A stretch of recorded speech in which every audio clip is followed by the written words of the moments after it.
Good morning children. आज हम हिंदी सरिता से पाठ 4 बीरबल की पैनी दृष्टि पाठ को पढ़ेंगे। अनुनाद। एक अच्छा दिमाग और अच्छा दिल हमेशा एक अजेय संयोजन होता है। प्रस्तुत पाठ में बीरबल की कुशाग्र बुद्धि का परिचय देने वाले प्रसंग का वर्णन है। बादशाह अकबर जानना चाहते थे कि बीरबल को लोगों को परखने की समझ है अथवा नहीं, और बीरबल अपनी परीक्षा में उत्तीर्ण हुए। यानी बादशाह अकबर जो है वो बीरबल को जानना चाहते थे कि वो दिमाग से तेज हैं या नहीं हैं। बीरबल बहुत नेक दिल इंसान थे। वे सदैव दान करते रहते थे, और इतना ही नहीं, बादशाह से मिलने वाले इनाम को भी ज़्यादातर गरीबों और दीन दुखियों में बांट देते थे। परंतु इसके बावजूद उनके पास धन की कोई कमी नहीं थी। दान देने के साथ साथ बीरबल इस बात से भी चौकन्ने रहते थे कि कपटी व्यक्ति उन्हें अपनी दीनता दिखाकर ठग ना ले। यानी बीरबल जो थे वो गरीबों की मदद करते थे, लेकिन साथ साथ इस बात का भी ध्यान रखते थे कहीं कोई उनको ठग ना ले। सच्चे दीन दुखियों की पहचान बीरबल को हो पाती है या नहीं, इसके लिए बादशाह अकबर ने दरबारियों के साथ मिलकर एक योजना बनाई। बादशाह ने अपने एक सैनिक को वेश बदलकर दीनहीन अवस्था में बीरबल के पास भेजा कि अगर वह आर्थिक सहायता के रूप में बीरबल से कुछ ले आएगा तो अकबर की ओर से उसे इनाम मिलेगा। यानी बादशाह अकबर जानना चाहते थे कि बीरबल को सच्चे दीन दुखियों की पहचान है अथवा नहीं है। तो बादशाह अकबर ने अपने सैनिक को वेश बदलकर बीरबल के पास भेजा और कहा कि अगर वो तुम्हारी आर्थिक रूप से मदद कर दें, यानी तुम्हें पैसे दे दें, तो मैं तुम्हें इनाम दूंगा। एक दिन जब बीरबल पूजा पाठ करके मंदिर से आ रहे थे तो वेश बदले हुए सैनिक ने बीरबल के सामने आकर कहा, हुजूर दीवान, मैं और मेरे 8 बच्चे हैं जो 8 दिनों से भूखे हैं। भगवान का कहना है कि भूखों को खाना खिलाना बहुत पुण्य का कार्य है। मुझे आशा है कि आप मुझे कुछ दान देकर अवश्य ही पुण्य कमाएंगे। बीरबल ने उस आदमी को सिर से पांव तक देखा और एक क्षण में ही पहचान लिया कि वह ऐसा नहीं है जैसा वह दिखावा कर रहा है। जब बीरबल पूजा करके उठे तो उन्होंने देखा कि एक सैनिक जो है वेश बदले हुए था उनके सामने आकर खड़ा, और वो कहने लगे कि मेरे 8 छोटे छोटे से बच्चे हैं जो बहुत दिनों से भूखे हैं, और मुझे आशा है कि आप मुझे कुछ दान देकर अवश्य पुण्य कमाएंगे। ऐसा उस सैनिक ने बीरबल से कहा। बीरबल ने उसे सर से पांव तक देखकर ही पहचान लिया कि वह जैसा दिख रहा है वैसा है नहीं है। बीरबल मन ही मन मुस्कुराए और बिना कुछ बोले ही उस रास्ते पर चल पड़े जहाँ से होकर एक नदी पार करनी पड़ती थी। वह व्यक्ति भी बीरबल के पीछे पीछे चल रहा था। बीरबल ने नदी पार करने के लिए जूती उतारकर हाथ में ले ली। उस व्यक्ति ने भी अपने पैर की फटी पुरानी जूती हाथ में लेने का प्रयास किया। उसने नदी पार कर कंकरीले मार्ग पर आते ही 2-4 कदम चलने के बाद ही जूती पहन ली। बीरबल यह बात भी गौर कर चुके थे कि नदी पार करते समय उसके पैर धुलने के कारण वह व्यक्ति और भी साफ सुथरा, चिकना, मुलायम और गोरी चमड़ी का दिखने लगा था। इसलिए वह मुलायम पैरों से कंकरीले मार्ग पर चल नहीं सकता था। दीवान जी, दीनहीन की पुकार आपने सुनी नहीं? पीछे आ रहे व्यक्ति ने कहा। बीरबल बोले, जो मुझे पापी बनाए मैं उसकी पुकार कैसे सुन सकता हूँ? क्या कहा? क्या आप मेरी सहायता करके पापी बन जाएंगे?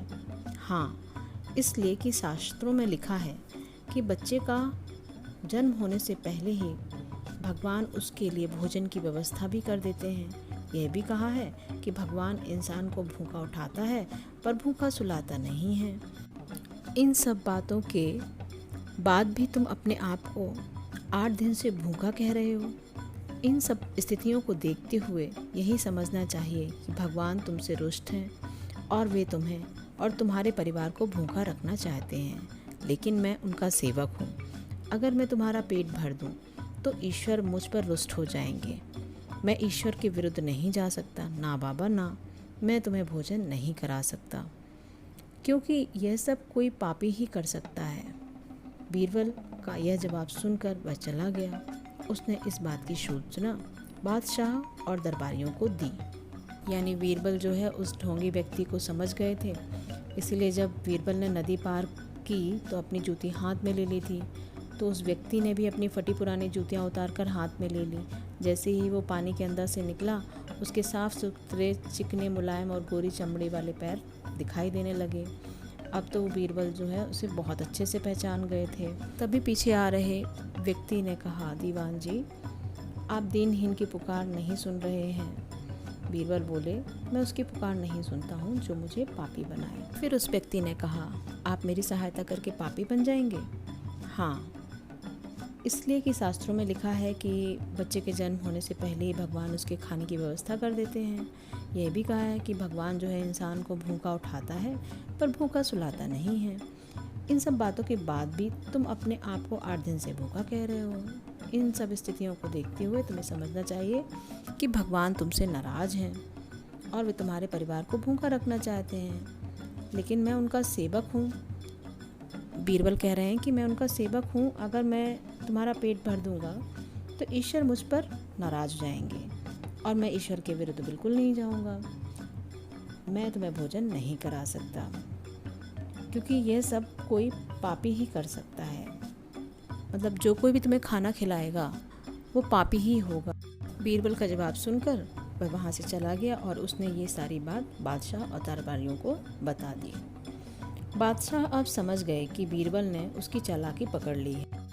अगले दिन बादशाह ने बीरबल से कहा कि हमने तुम्हारे धर्म कर्म की बड़ी चर्चा सुनी है, पर तुमने कल एक भूखे को निराश ही लौटा दिया, क्यों? आलम पनाह, मैंने किसी भूखे को नहीं बल्कि एक ढोंगी को लौटा दिया था, और मैं यह बात भी जान गया हूँ कि वह ढोंगी आपके कहने पर मुझे बेवकूफ़ बनाने आया था। अकबर ने कहा, बीरबल, तुमने कैसे जाना कि वह वाकई भूखा ना होकर ढोंगी है? उसके पैरों और पैरों की चप्पल देखकर यह सच है कि उसने अच्छा वेश बनाया था, मगर उसके पैरों की चप्पल कीमती थी। बीरबल ने आगे कहा, माना कि चप्पल उसे भीख में मिल सकती थी, पर उसके चिकने मुलायम पैर तो भीख में नहीं मिले थे, इसलिए कंकड़ की गड़न सहन ना कर सके।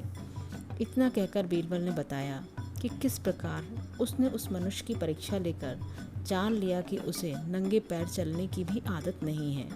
वह दरिद्र यानी गरीब नहीं, बल्कि किसी अच्छे कुल का खाता कमाता पुरुष है। बादशाह बोले, क्यों ना हो, यह मेरा खास सैनिक है। फिर बहुत प्रसन्न होकर बोले, सचमुच बीरबल, हम तुमसे बहुत खुश हैं। तुम्हें धोखा देना आसान नहीं है। बादशाह के साथ साजिश में शामिल हुए सभी दरबारियों के चेहरे बुझ गए। यानी मैंने एक भूखे को नहीं, एक ढोंगी को लौटा दिया था, जो आपके कहने पर मुझे बेवकूफ़ बनाने आया था। अकबर ने कहा, बीरबल, तुमने कैसे जाना कि वाकई में वह भूखा ना होकर ढोंगी है? तो बीरबल ने उत्तर दिया, उसके पैरों और पैरों की चप्पल देखकर। यह सच है कि उसने वेश अच्छा बनाया था, मगर उसके पैरों की चप्पलें जो थी वो कीमती थी। बीरबल ने कहा कि माना कि चप्पल उसे भीख में मिल सकती थी, लेकिन उसके चिकने मुलायम पैर तो भीख में नहीं मिले थे, इसलिए कंकड़ की गड़न को वह सहन नहीं कर सकता था। इतना कहकर बीरबल ने बताया कि किस प्रकार उसने उस मनुष्य की परीक्षा लेकर जान लिया कि उसे नंगे पैर चलने की आदत नहीं है और वो गरीब घर का नहीं, वो एक अच्छे कुल का खाता कमाता व्यक्ति है। बादशाह बोले, क्यों ना हो, क्योंकि वो मेरा खास सैनिक है। फिर बहुत प्रसन्न होकर बोले, सचमुच बीरबल, हम तुमसे बहुत खुश हुए। तुम्हें धोखा देना आसान काम नहीं है। और बादशाह के साथ जो लोग इस षड्यंत्र में शामिल थे, उन सभी के चेहरे बुझ गए। बच्चों, हमें ढोंगी लोगों से बचकर रहना चाहिए। जीवन मूल्य, किसी भी व्यक्ति से दोस्ती करने से पहले हमें उसे परखना चाहिए, फिर मित्रता करनी चाहिए। इसी के साथ आज का पाठ समाप्त होता है। इस पाठ को पुनः दोहराइए।